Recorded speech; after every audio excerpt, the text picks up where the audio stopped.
What's going on, guys? Will here from 8-Bit Massacre, bringing you some gaming tech reviews today.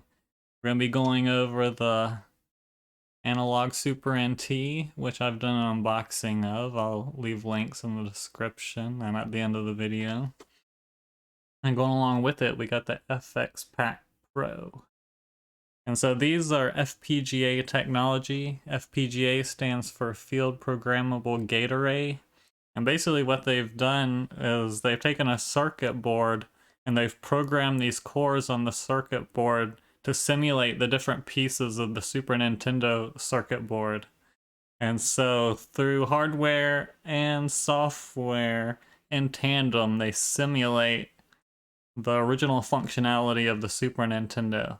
Basically, it's pretty impressive and cool technology. It's a lot different than the other clone consoles, which are just mini computers that have software emulation, which is a bit different than FPGA simulation.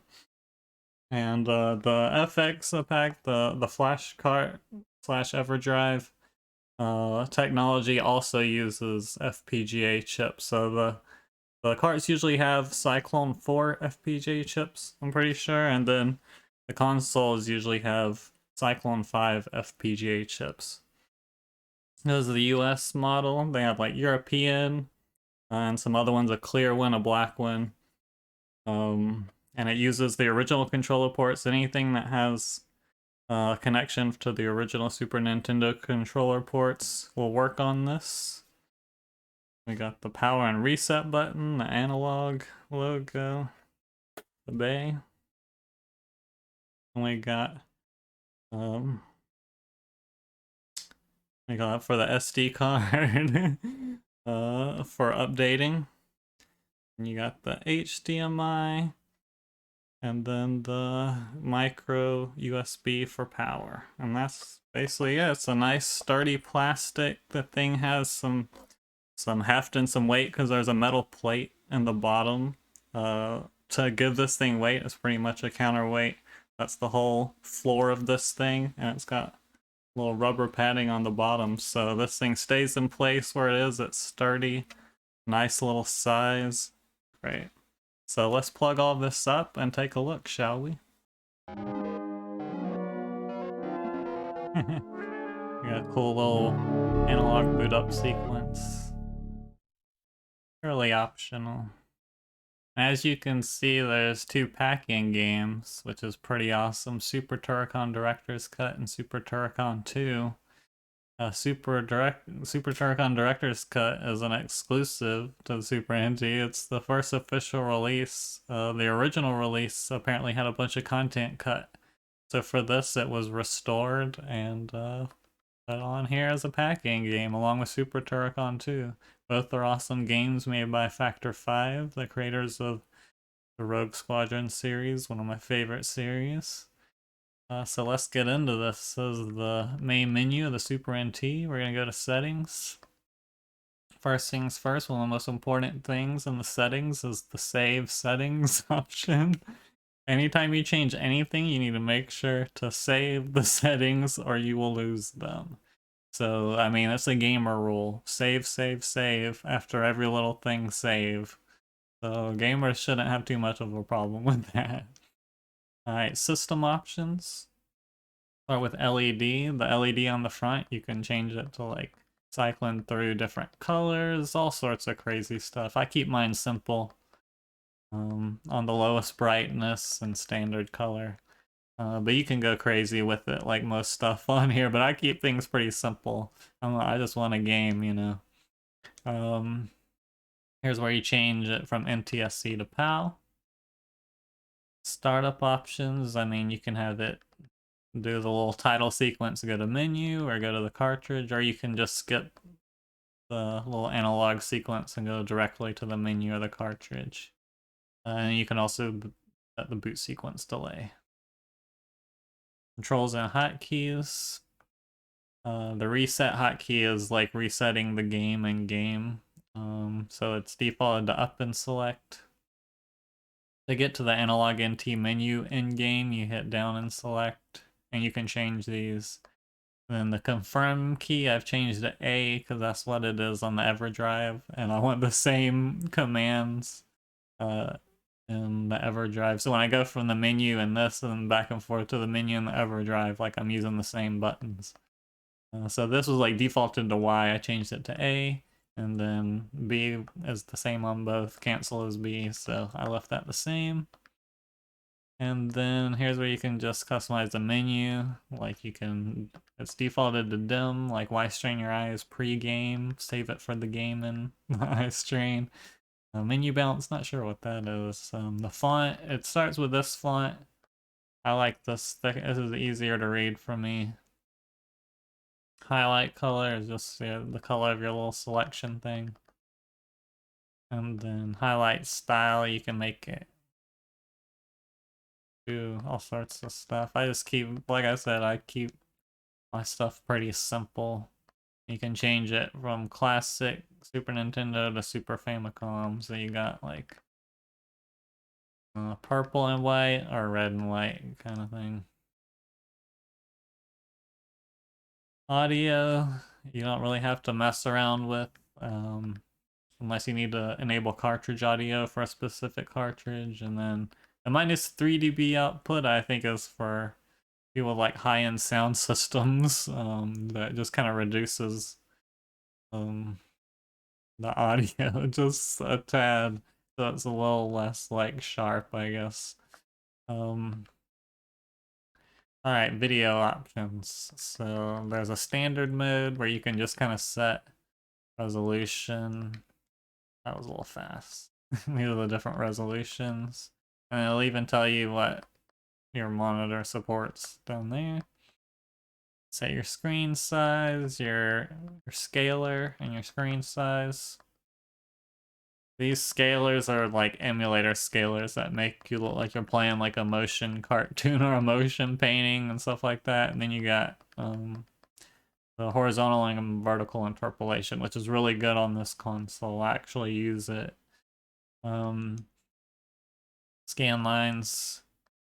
But we're going to go into advanced mode and experiment with that. But first things first. So we're going to run cartridge. And we're going to go to Super Castlevania. Because there we can show off the plus and minuses of the scaling options. Alright. One of the best games. Look at that, that's pretty beautiful, huh? Alright. Okay, let's go. Alright. Settings. Video advanced options. Let's start from the bottom. Change the color, we're not messing with that. Buffer mode. We got 0 delay. Which is the best option. It's not perfectly accurate to the original playback speed, but the difference is like 0.008. So it's not noticeable at all. It's about the 0 delay option is the best, but if you want actual original speed, you can go to fully buffered. There's only a slight trade-off. I think there's a little bit of something going on in the corner, but nothing you're gonna be really paying attention to. So these two are the way to go. Single buffer causes tearing. You don't want none of that. These two are the way to go. 0 delay, you're not gonna notice the difference between the speed. Like, the trade-off is worth it for the 0 delay. You can keep that as bonus features. I turned the 64 sprite tiles on because that basically is like the extra sprites in the RetroUSB AVS, where if there's too many sprites in a certain line, it starts to flicker. This like makes it where there's no flicker and it's all solid sprites, basically. Scan lines. There we go. Can you see the? I don't know if you can see that. I'll do it on a different game. That's brighter. No scan line. Alright, scalars, you know, I showed you, there's the interpolation. Basically what we're gonna do, you can do cropping. Resolution, we got it on 1080. So we got width and height. This is what I have it on because I have interpolation. I like the 4.5 times scalar, adjusted to 16 by 9. And that's what this is. There's a little bit of like black bar at the top and bottom, but everything fits in the screen and just looks beautiful.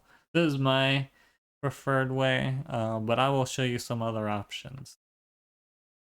So for starters, if you just want a normal, perfect 4 times integer scale, that's how you do it. You want to change height first and then cycle through the widths and then go back under scalars. Since we're using perfect scale integer, we're going to disable the interpolation.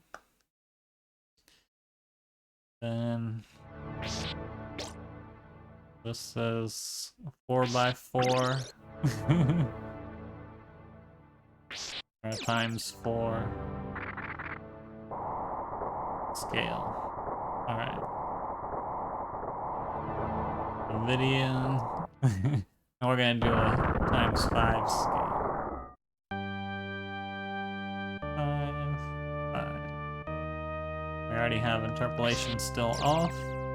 So what you're gonna notice though is at the top of the screen where the knife is, you see the top of the box cut off. This is one of the there's a few games like this one this will happen in. Most won't. There won't be anything in that area being cut off like everything. So you can have it in 5 times scale, and rarely will you get something at the top barely clipped off. But if it bothers you or whatever, then you don't have to use 5 times scale. But just be aware that occasionally a game might clip something off the top. Because Kevtris, the programmer, he used a monitor when making this where he wasn't able to see that in the 5 times scaling it was clipping off part of the image, so that's why that's pretty much happened. So that's the 5 times scale. And then if you want a 4 times scale adjusted to 16 by 9, you get the 4 times scale first, then get to the 16 by 9, and then go to scalars and disable horizontal interpolation, but enable vertical. Alright. So this is 4 times scale adjusted for 16 by 9. Looks pretty damn good. And now we'll do 5 times scale adjusted for 16 by 9. And the same, we have vertical interpolation disabled and horizontal enabled. Do I have that set up correctly? Let me look one more time. Horizontal enabled, vertical disabled. Yeah, sorry, the way that's worded is always confusing. Okay. So this is 5 times scale adjusted for 16 by 9. And then, but you, of course, because it's the 5 times scale, you got the top clipped off. But I'll show you. To reset the game, like you can use the Super NT to reset the game with the up and select like we saw in the menu. But if you want to use the Everdrives button combos, then it's like the PlayStation 1 when you're playing Final Fantasy or something where it's like left, right, start, select. And that resets the game. And then to get back into the menu of the FX pack, you hit LR, select, and X all at once. So boom, you do that, and then we're back out in the menu. So most games, so everyone knows what Super Mario looks like. That's just a good one to kind of show. People get a good idea. So we'll look at that with the 5 times scale, and you can see how it doesn't get anything clipped out. This here.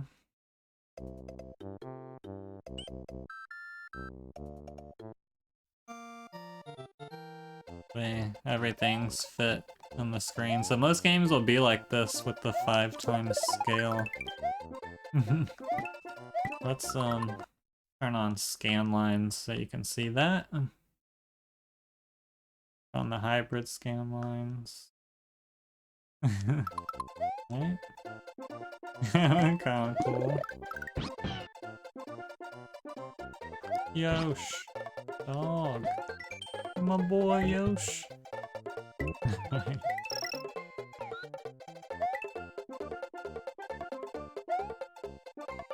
You that fool? Oh snap. Oh fool, get out. So, alright. And then... Oh! So... Go to this checkpoint. Alright. We did the 4 and 5 integer scale, and then the 4 by 5 integer scale adjusted. If we had this, and then to go back to the way I had it, the way I like it, I do the 4.5, 16 by 9, and I have, you know, interpolation on in both areas. And then let's turn off scan lines. And then you can just, and then this is Mario, how I have it kind of set. Looks damn good.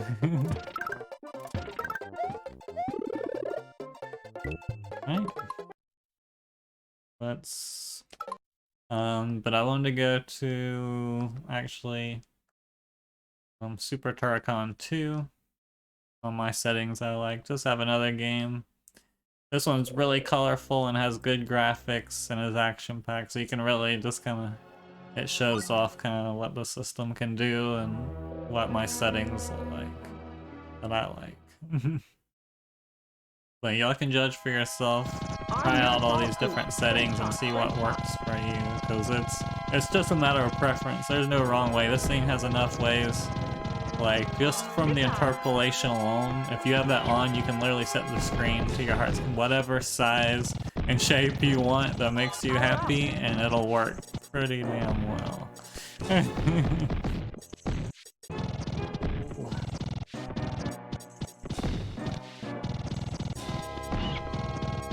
These games are awesome.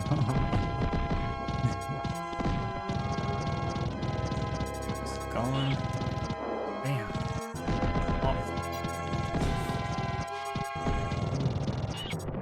Emergency. Health pickups.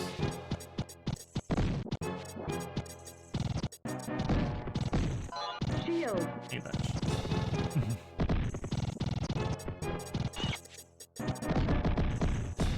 Don't fall down those holes.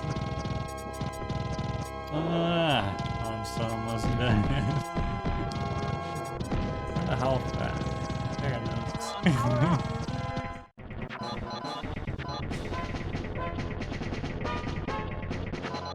One up. That was awesome. Oh, and he's come with some good packing games right here.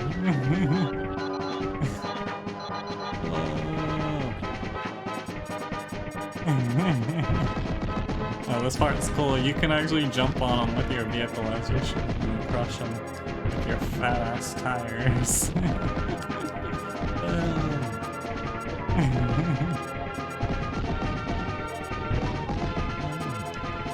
Yeah, once you just get this thing up and running and you start playing some games, like, you don't want to stop. It's just, there's like no input delay, everything functions beautifully.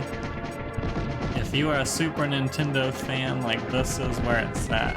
Like if you got a cartridge collection, like, you can use your normal carts on this, you can use Everdrives, like, you can use the Super Game Boy, anything that could attach to, like, the original DOS. Alright. Alright guys, so basically I am in love with this thing. I debate constantly what my favorite console is, the NES or the Super NES. It's always, I go back and forth, so getting this to me was huge. I'm so in love with it. I'm in love with this new FPGA technology. I didn't even know about Everdrives until recently, and that's pretty much blown my mind, so I get to use my cartridges in these things, as well as I've gotten the NES and Super NES Everdrive, and I'm loving it. This is a new kind of way to play retro games that I am just really having a blast doing, and it's made it infinitely easier to record and upload and do videos for the channel with these things as well. I'm having a blast. I love these consoles. I give it super high rating. I give it a like 9.5 out of 10. Like, we'll take a little off for the clipping problems on the 5 times scale, but pretty much everything else works. So the audio is so beautiful, the picture quality, everything. Good stuff. So let me know what you guys think, if this is something you guys think is cool, or if you have one, if you're interested in one, or if any of this information helped you with your settings or setup. Comment below and let me know. As always, thanks for watching, and I hope you're having a great one. I'll see you again real soon. Take it easy, guys.